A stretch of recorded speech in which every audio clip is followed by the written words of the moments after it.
love and hate for the castle. For centuries the Milanese considered the castle to be an emblem of both tyranny and foreign domination, and accordingly attempted to assault and demolish the reviled fortress on various occasions. Only after the unification of Italy and its conversion to a cultural center did the castle truly become dear to the hearts of the Milanese and, as such, a symbol of the city.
The Visconti fort of Porta Giovia, between 1360 and 1370, having become the lord of western Milan.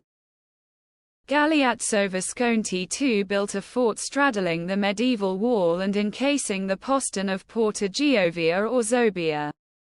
His successor, Gian Galeazzo, added barracks for the troops in 1392. The two parts of the building were divided by a medieval defensive structure, the so-called Dead Moat, and would only be united under the reign of Filippo Maria, the last of the Viscontis.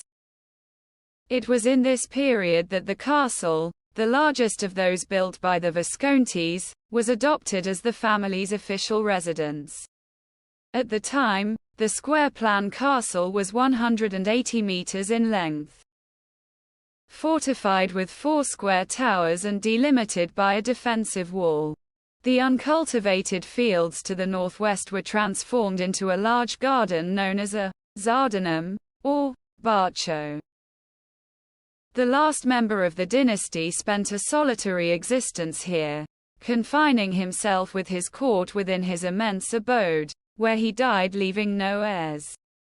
His only daughter, Bianca Maria, legitimized by Emperor Sigismund in 1426, was married to the military leader Francesco Sforza, upon whom Filippo Maria Visconti had relied to defend the duchy from the Venetians. In 1447, upon the death of Filippo Maria, the people of Milan proclaimed the Ambrosian Republic and partially damaged the residence of Porta Giovia, the emblem of ducal power. The grey Cerizzo stone batters in the Dead Moat and on the external walls of the Rocchetta Keep and the ducal court are today all that remain of the Visconti fortress.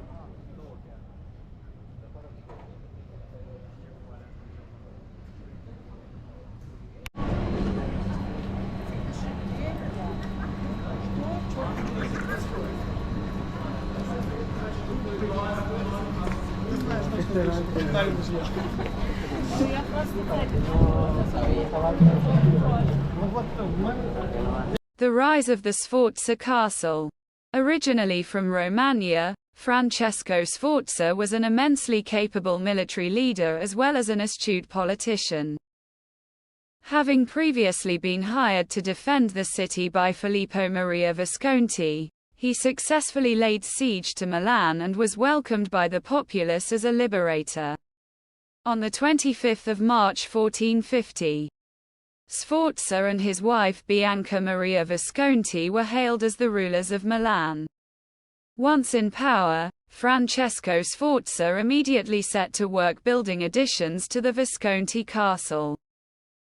Knowing the hatred the Milanese had for the building, he justified its reconstruction on the basis of a desire to beautify the city while defending it from outside enemies. Coherently with this line of reasoning, in 1452, he set a civil engineer, the Florentine Antonio Averellino, known as Il Filerite, to work alongside the military engineers, Giovanni da Milano, Jacopo da Cortona and Marcolone da Nogolarolo. Averellino was tasked with designing the facade on the side of the city and the high central tower that rose above the castle gate. The Tuscan architect, however, was soon dismissed and the project was headed by Bartolomeo Gaddio, a military architect who had the trust of the Sforzas and who had taken up the post of fortress commissioner for the duchy in the same year. The original plans for the facade were modified by Gaddio to include 2 massive round corner towers covered in diamond-shaped Cerizzo stone that was more resistant to the artillery of the time. On the other side of the castle he also fortified and extended the Ghilandà, a pre-existing Visconti-era wall, which together with its 2 corner towers and a covered road, constituted the northern defences. The efforts to complete and embellish the castle were intensified under the rule of Francesco Sforza's successor. In 1468 Galeazzo Maria, the first in line to the title, moved into the castle together with his court and spouse, Bona di Savoia, the sister-in-law of King Louis XI of France. In a matter of just a few years the Ricchetta Keep and the ducal courtyard were completed, the castle rooms frescoed and the ducal chapel decorated.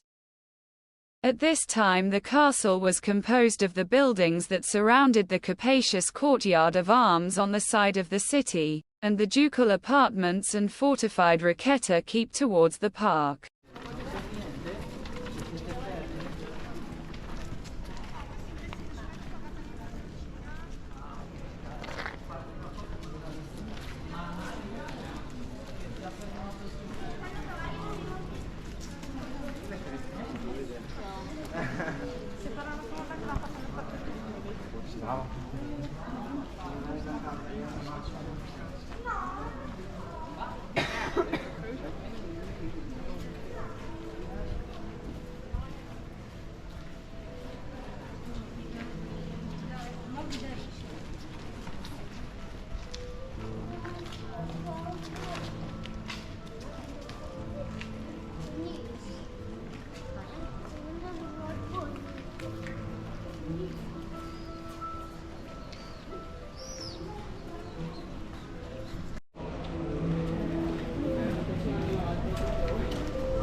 Dai, vediamo tra poco.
resulta que la paró a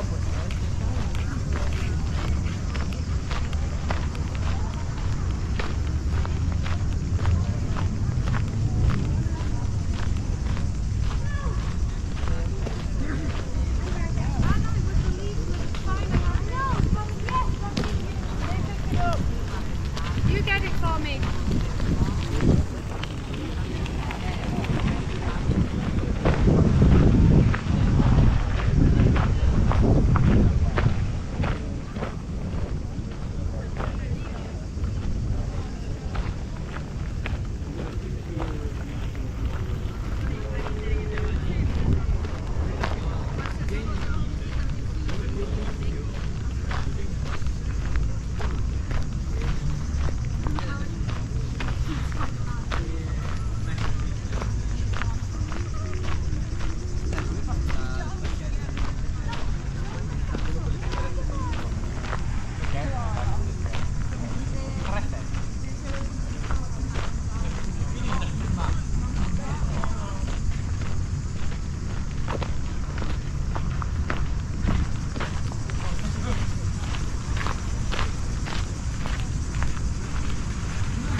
to znie super, ale to jest leci. To nie jest super.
Ludovico il Moro. In December 1476, Galeazzo Maria fell victim to a conspiracy and was assassinated.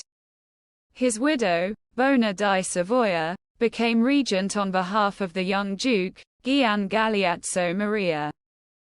She retreated with her son to the central tower, which she razed in order to control the entire castle, and which to this day still carries her name. Her regency, however, was not to last. Galeazzo Maria's brother, Ludovico Maria, known as Il Moro, soon took power and sent Bona into exile. A connoisseur of the arts, Il Moro transformed the court of Milan into one of the most refined of the time, with artists such as Donato Bramante and Leonardo da Vinci benefiting from his patronage. Among the masterpieces that stand as a testament to his reign are Leonardo's Sala dell'As and the decoration of the treasure room that the Duke commissioned of Bartolomeo Suardi, also known as Il Bramantino, in 1490. The projects to render the castle ever more sumptuous were interrupted in 1497, when, contemporaneously, his spouse, Beatrice d'Este, died in childbirth and the French troops marched upon Milan. The Duke made preparations to resist the impending attack by cleaning out the moats, covering the ravelins, fortifications for the gates, filling the castle walls, and gathering supplies, ammunition and artillery. Fearing also a popular uprising, Il Moro decided to seek refuge at the court of the Habsburg Emperor Maximilian I, leaving the castle governor in charge of defending the fortress. After a series of vicissitudes, he eventually reconquered Milan in 1500. Ludovico il Moro died a prisoner in France in 1508.